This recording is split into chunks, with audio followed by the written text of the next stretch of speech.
Uh, Thanks for having me. Quick show of hands, who here is in marketing or advertising? Okay, who is a founder? Okay. Just want to get an idea who I'm talking to. Okay, so I don't I don't put very much emphasis on the creative aspect of my slide decks. So I apologize. This was a template that I found on my Google Drive, and then I added some whatever Times New Roman font on the right. Okay, so how to go viral in 2025. That's what Tyler named this event. I didn't name this event that, but I'm going to do my best to help you out. Okay, so here, well, Kyle already gave like a little pitch for Wallaroo. Here's some of our clients, whatever. Um, okay, so this whole slide deck, let me tell you now, will be on a live URL embedded on the page that Tyler can email out after the event. So you don't need to worry about notes, and you can review these first slides later if you care. Okay, so I think that 2025, let's say in the last, let's say from '09 to now, I think that 2025 is going to be the most challenging year to date to grow. Uh, I think everybody knows about all the tariff stuff that's going on. If you're in e-commerce, tariffs can particularly be a challenge for you right now. Um, there's more overseas competition than ever, whether you are e-commerce or not. If you're an app or B2B, you have lots of companies that are coming for your lunch. AI is obviously something that everybody needs to be thinking about actively. Uh, Consumer ADD, I think this is probably the biggest one. This is I didn't really know how to phrase that, but the fact of the matter is that there is so much that happens every single day in our lives, um, mostly by our own choosing. Like depending on how much you choose to scroll, like that's how much information you're taking in your life every day, and it's just crazy how much noise there is now, and that's why this is so challenging, is because you have, as a brand, you have to cut through all that noise. One example that I use sometimes, which is crazy to me, is in whatever July, uh, Trump was shot, and like a week later nobody was really talking about it, which was crazy because like we had already moved past it. There was other stuff to talk about, and that's one of the craziest things that's happened in, I don't know, the last 50 years. So there's a lot that goes into our minds every day, and everyone in here, whether you're a founder, a marketer, or advertiser, whatever, you have to figure out how to cut through that.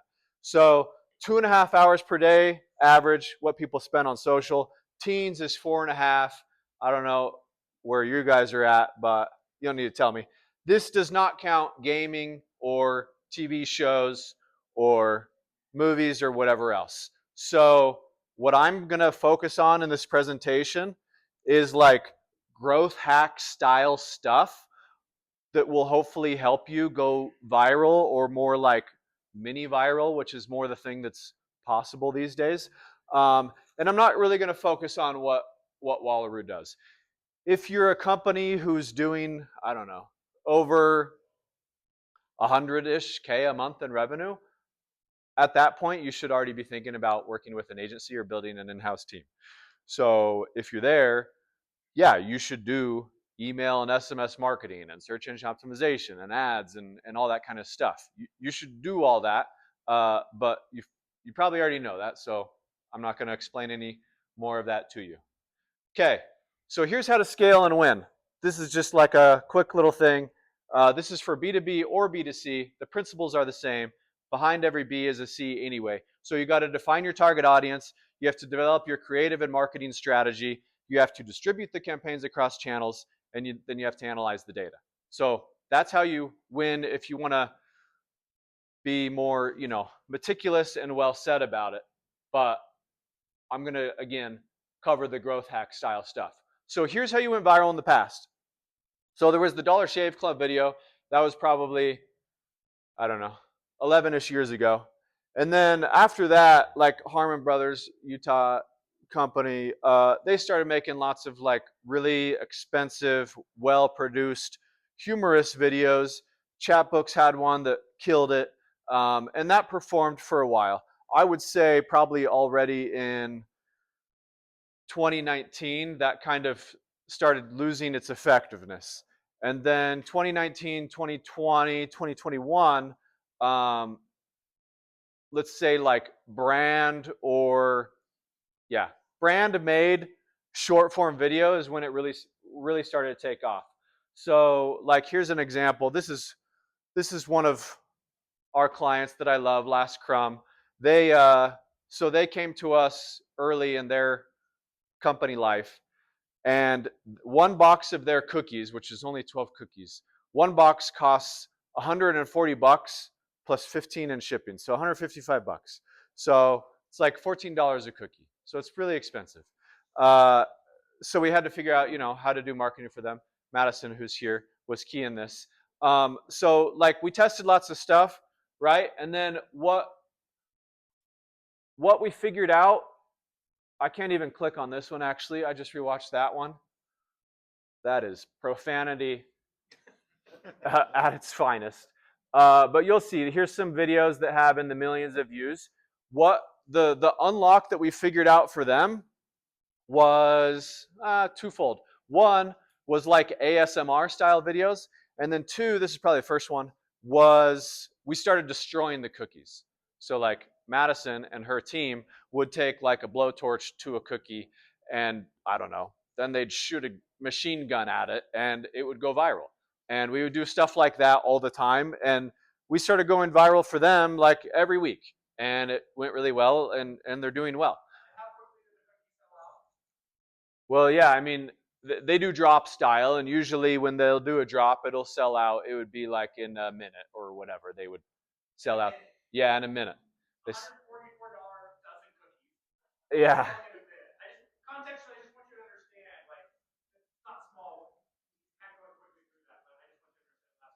yeah, yeah. I know it's kind of crazy. They really are the best cookies, though. But yeah. So, um, okay, so this is kind of where I see where it is now. If you want to go viral, mini viral, which you shouldn't actually try to think that you're going to go viral, because maybe one person in this room is going to go viral. It's very hard. Who raise of hands? This is my own curiosity. Who saw the thing with the Saratoga water, Ashton Hall? I want to see him high. See, that's pretty crazy. Okay, here's why that's crazy. That was like 7% of people in this room saw it, but this dude, it's like looking in the mirror. This guy, he look at how many views these things have. 66 mil, 46, 27, 92. And every single one of them, what he's doing is he's pouring Saratoga Springs water into a thing of ice, and that's the start of his morning routine. He dips his face in the bowl. Look at that, 147, 57, 99. So like he has been going insanely viral, and this is just his Instagram account. There's been reposts, and then he had one on Twitter that did over 1 billion views. So my point is that dude, for Saratoga Springs, he wasn't even sponsored. They're like a 200-year-old company or something. Has generated, I don't know, off the top of my head, like 3 billion views for that brand over the last month, let's say. And yet only 7% of people in this room have seen it.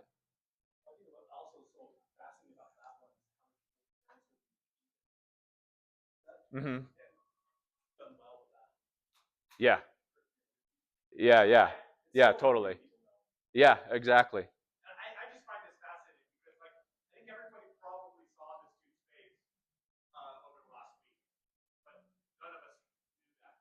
Yeah. Yeah. So my point is your Saratoga Springs water moment isn't going to happen. You're not going to get 3 billion views, almost half the world by stats would have seen your videos. But again, not even half this room has seen it, and we're all probably fairly online. So your goal should be to go mini viral within your niche to your audience. That should be your only goal in life. Well, not your only goal in life, but as it pertains to this meeting, let's say your only goal. And you can do that, I think, most effectively currently through like memes creators and this growth hack type stuff. Okay, so just as I am not great at creative in slides, I also don't put a large emphasis on the cohesiveness of my slides over time. So it's gonna maybe feel like it's jumping around, but again, you can review later. So you can email all feedback to Tyler. Okay? Yeah, yeah. Yeah. Okay, so AI is here, right? It's here to stay. It's heavily here. AI has raised the floor of what's possible, but not the ceiling. The ceiling is still up to the experts, the creative experts, the marketing, the advertising, strategic experts. That's the ceiling.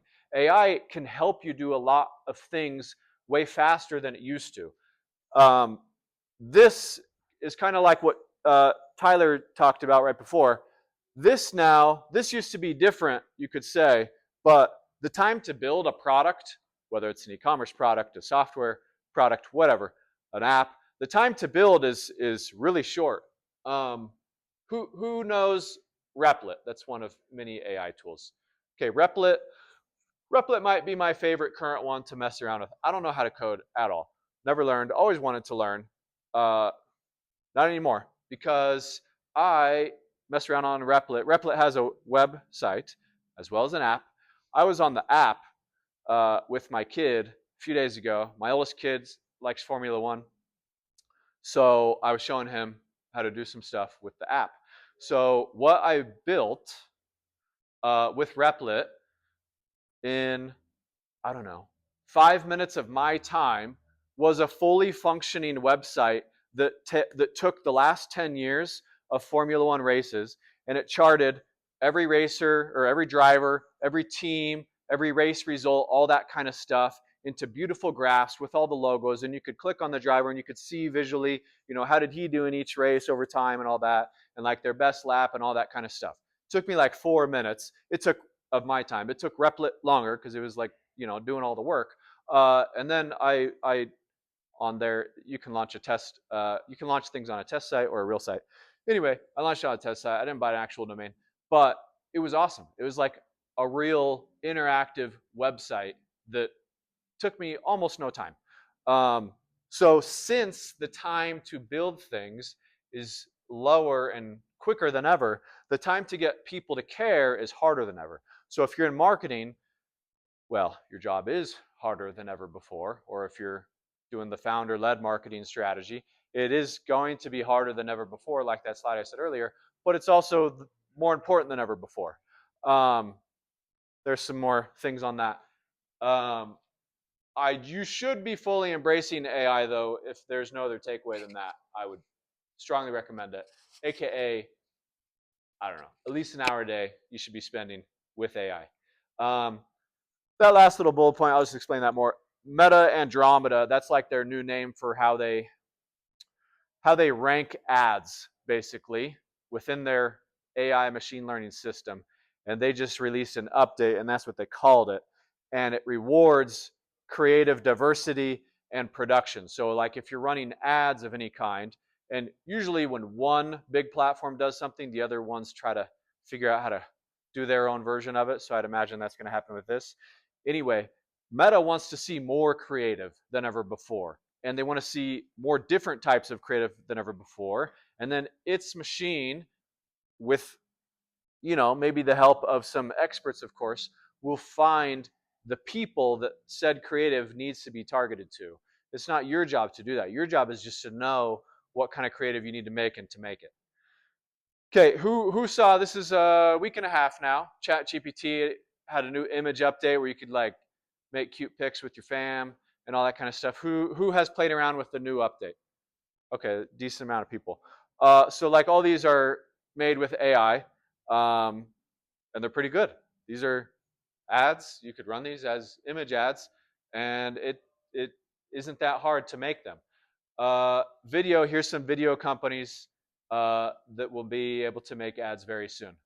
Okay, so Um, creative production is now, you could say, fully commoditized.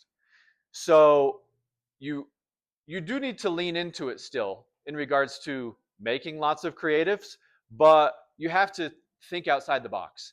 Um, if you're if you're in marketing, if you're a founder, whatever, leaning into your personality, your company's personality, and building connections with your audience, I think is going to be more important than ever before, because in this sort of new world of AI where there's so much noise and all that kind of stuff, real relationships that you have with your audience is going to be the thing that hooks them and the thing that stands out. What isn't going to stand out over time is seeing endless versions of this because it's so easy. That's not going to stand out. Same with the video. That stuff's not going to stand out. What's going to stand out is if you can make people care because you're peeling back the curtain and showing them, how your company works or how you made your product or whatever. Um, and then you should always be thinking about, are there things that you as a brand can do as a company that your competitors can't do? And if you can ever think of anything where that's the case, then you should lean super hard into that. As well as the last bullet point, which is there anything that AI can't do that you can to be able to sort of overcome that future challenge currently? Quick reference slide. If you want to level up your AI game, these are all free resources to help you either like get really good at prompting or learning, different tools better or whatever. The last one actually is not a resource. I just threw it there because that only launched on Saturday. Meta just launched their new AI thing. It's not good for like images or whatever, but they say it's better than all other large language models currently, and they have some other big ones in the works. I'm sure some more technical people in the room saw the announcement video, but an initial look, it looks very powerful. Okay, so now the next like 5 slides are going to be more actionable strategies that you could do. So you could take one, you could basically go all in on one of these slides for your brand, or test a little bit of each. Okay, so vibe coding is a term that was coined, at least in my world, maybe 2 months ago, which is kind of like where somebody might be chilling on Replit or Claude or Cursor or OpenAI or whatever, and they're just kind of like making something like a game for fun, like a dumb video game or whatever, and maybe they're live streaming it. So that's vibe coding, okay? But it's become pretty popular, especially on Twitter. So vibe marketing is a strategy that I think more companies should do. So this goes back to what I alluded to 4 minutes ago. So peel back the curtain. If you're designing new packaging, like show all the steps in that process. If you have an issue at the warehouse or in your office, show your customers that. Is there a bug in the software that you can't figure out, that you're trying to figure it out? Live stream trying to figure that out without, I don't know, giving away your trade secrets. Did you just close a big client? Talk about that. Talk about why it's important. Talk about how it can help change your company. Are you like having a discussion with your team on a new strategy or a new product or a new software feature or whatever that you want to launch? You should be showing all that stuff. And the reason why I think I feel strongly about this is because A, this will build stronger relationships with your audience, and B, like this is the kind of stuff you don't see, right? Like I don't really see very much of this stuff in general, and my screen time, I'm on a lot. So mine's probably like 8 hours a day. I don't really see any of this. So this is why you should do this, because this is what's going to help you stand out, because your competitors are likely not doing this. So that's one strategy, vibe marketing. Next strategy, one that's not very common either, is having multiple social media accounts. Okay, so since the algorithms started with TikTok and it's spilling over to Instagram, YouTube Shorts, Facebook a little bit, their algorithms have become so good that it's really just the content that matters. It doesn't matter how many followers, the poster, whether it's a company or not. It doesn't matter how many followers that they have. It's just the actual piece of content and like the retention, the watch time of that video, and how good that is. And if it outperforms the little test group that's 10 people big in the first 4 seconds, if it outperforms, then you get to go to 50 and then 100. I'm simplifying, but that's basically how it works. So since that is the case, you should have, in my opinion, obviously this takes more time or money, resources, whatever, but you should have different social accounts. So whether you are a B2B company and you have if you're selling to different types of job titles, then have one account for each of those. If you're a B2C and you sell to men and women, and technically men from age 25 to 65 and women the same age could all or should all be customers of your product. Well, this types of stuff that's going to get a 27-year-old guy to stop scrolling is way different than a 52-year-old guy. So same with women, obviously. So that's why you should have different accounts. You could also be different in regards to the types of creative that you're putting on these accounts, the general strategy that you're focused on. Usually, here's who I see that are innovators in this type of thing. It is skincare brands, probably because it's just a really competitive space and they always got to be thinking about margins. So that's why they tend to be more innovative when it comes to this type of thing.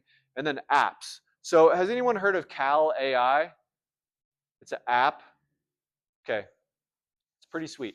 You take a picture of a plate of food with the app, and then the app will tell you how many calories and what the macros are on the plate of food. It's pretty cool. It's not going to be perfect, of course. It won't always know like exactly how much dressing you put or whatever, but it's a good app. They're doing like $3 million a month in revenue. And the guy who launched it is 18, and yeah, they have like a free version and then a subscription version. Yeah, so 3 million a month. He's 18. I want to say it's not more than 9 months old, this app. So there's tons of copycats out there now, but he's killing it. So anyway, if you were to search for Cal AI on Twitter, you'll see tons of different accounts, some of which might look like they're from creators, some of which you can tell are from Cal AI themselves, and some of which you can't really tell. But their strategy includes like app feature focused videos. There'll be a whole account that's just focused on the features of the app. That's one. Another one that's just focused on like really buff dudes in the gym. That, and they go really hard on that. Okay. Another one that's focused on like older men and who are trying to lose weight. And then all the same things for women. And then they have others that are just focused on like recipes. And then just like, you know, you make a recipe at home, you take a picture, now you know what's in the food you just made. So they have tons of different accounts, and it's obviously working for them.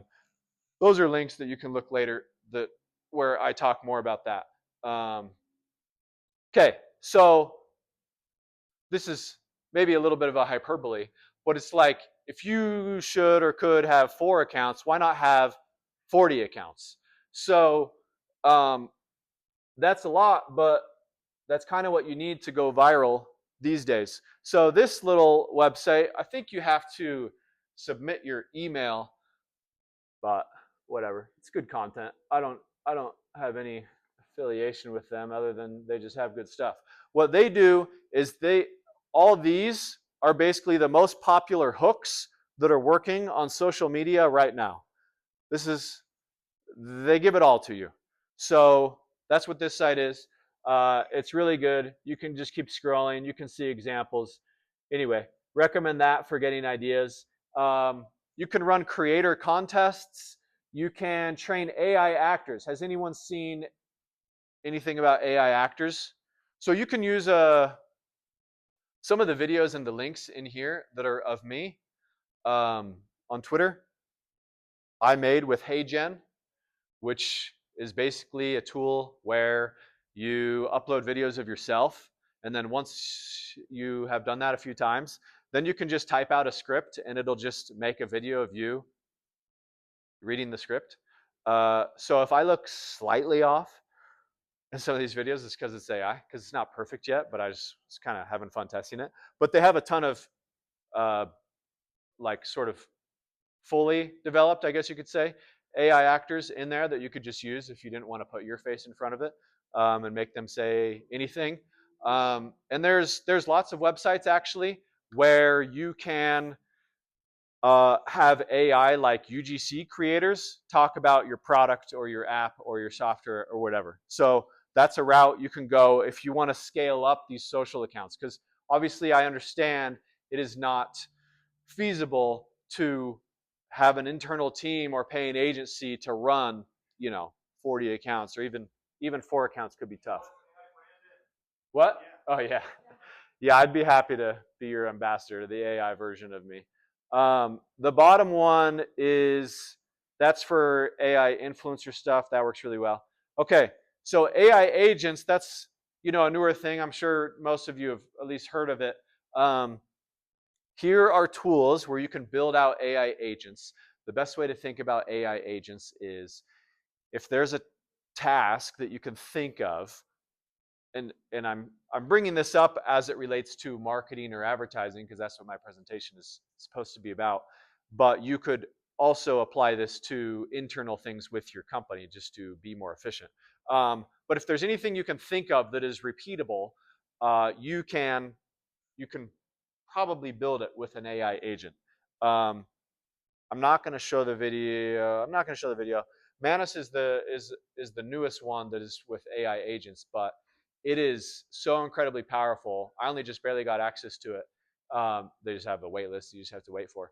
But anyway, the way that Manus works is you give it a task, and then it opens up, like if you want it to do 20 things, it'll open on its end, so it doesn't like use your own computer's power, like 20 different browsers to do the 20 different tasks, and you can shut your computer and go away and then come back, and when it's done, it's all done, and they'll tell you like, hey, I did what you told me to. Here's my findings. Here's the report. What else do you want me to do? So like it's super, super powerful. That's Manus. There's other ones.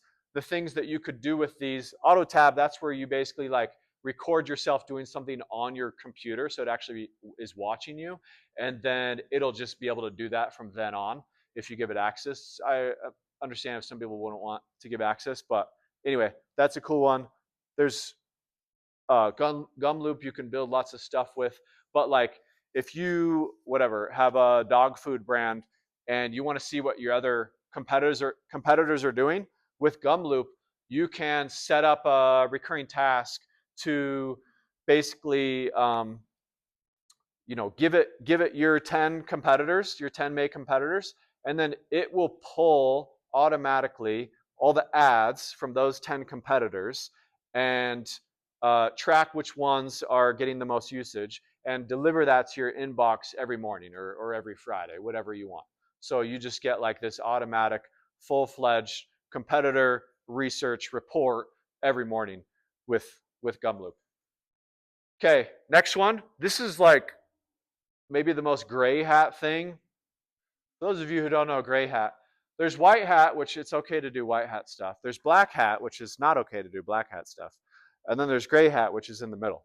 I would put this in the gray hat category, but I would say it's worth trying for every company. So whether you're B2B or B2C, these sites can scrape the web for contact info, and then these sites can do auto outbound calling or voicemails or texts to then hit up your target audience. So you can just like buy whatever homeowners in Utah if you have a Utah-based pest control company, and so just get all the homeowners info, and then with these do like an auto voicemail strategy that's like, hey, I'm with whoever, ecoshield.com. We have a promo in Alpine. If you want it, here's what you got to do. I'd love to talk with you. Call me back. And it'll sound like a regular human. And then you could do an auto AI follow-up text that's like, hey, I'm just following up on the voicemail I just left you or that I left you yesterday. Here's the link to that pest control promo that I mentioned.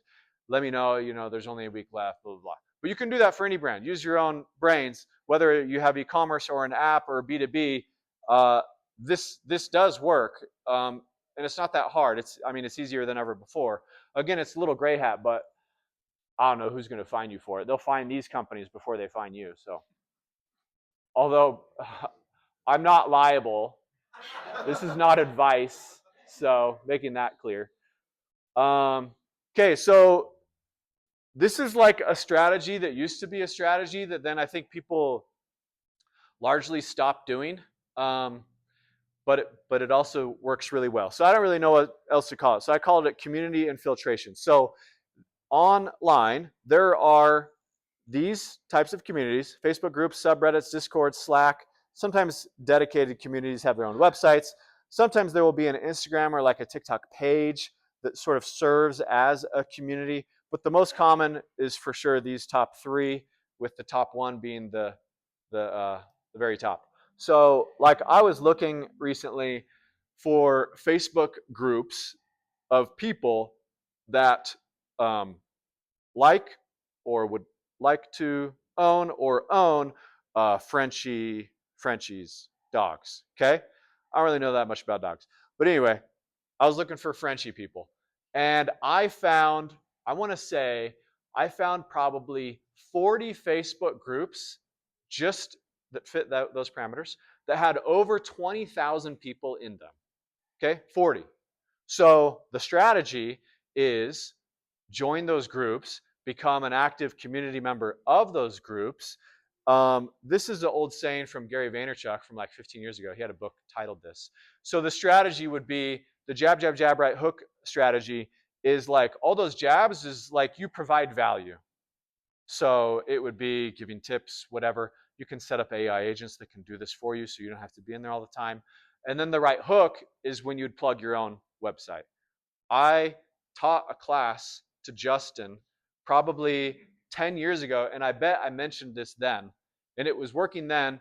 It probably didn't work for a while, but it works again now. Can I comment too? Because you left off LinkedIn. Yes, I did. This has been my world the last couple months, and little known stuff on LinkedIn.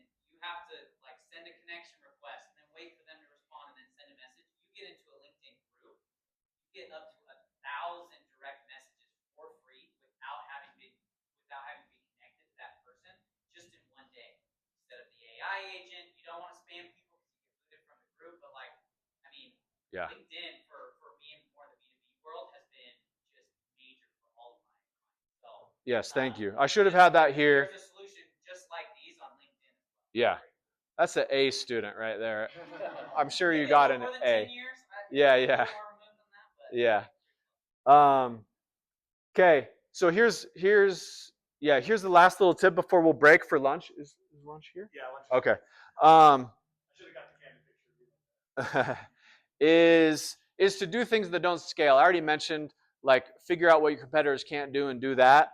The reason why Mr. Beast is so big and he goes viral because of his following currently, but his content is still amazing because he puts in the time and the money that his competitors aren't willing to do. This is a good founder. He's in e-commerce. This is just a screenshot of a tweet of his, but he is making videos that take 90 plus days to film for his plants channel. So a 90 plus day video, because whether it's a time lapse or it's like a before and after and you have to like let the thing grow and then die or whatever, like it is so hard for his competitors to do that. So he says it's a 1 out of 10. That's in the good sense, not the bad sense. And it's performing super well, and he has 20 more of these in the pipeline.